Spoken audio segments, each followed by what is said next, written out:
the fact that Allah subhanahu wa ta'ala has placed barakah for us in the early morning time as well. Okay?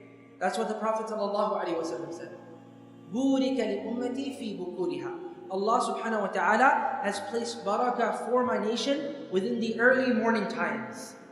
So there's a special type of barakah that happens at the early morning times. Now this is a tip for some of you, that the Fajr time is a time where most of the people in the household are going to be sleeping. So those mothers who are working at home, perhaps working from home with a business that they've made, a model that can work from home, if they do it at that time, everyone is sleeping, perhaps even the husband is sleeping, right?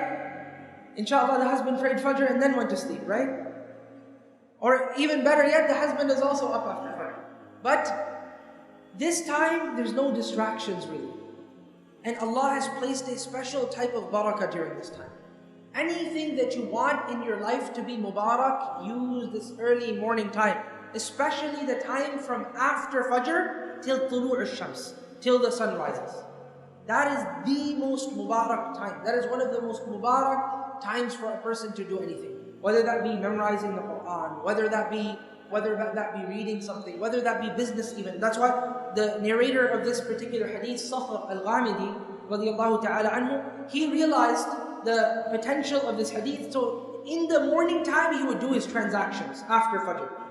Early morning times when all the merchants in the world are sleeping. And sometimes I go to stores and to, talk and pull the leg of the merchant, I will say, why don't you open your store up in the morning? Of course, Fajr, where I come from, it's a little bit later.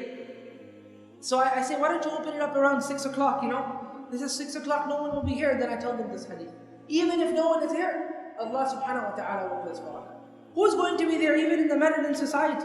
People are sleeping. Sometimes in Medina, Fajr becomes really early.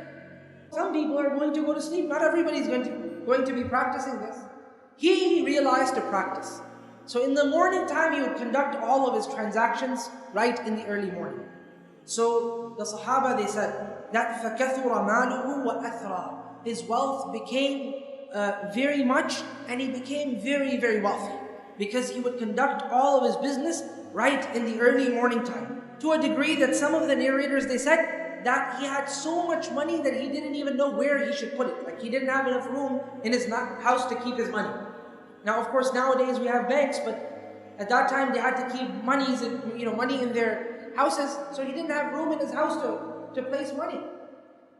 And normally people of wealth have big houses as well, so you can think of that. This person had made so much money simply by doing his transactions at early morning time and attaining that barakah. So anything that you wish to do in your life that you want to have barakah in, do it in that early morning time.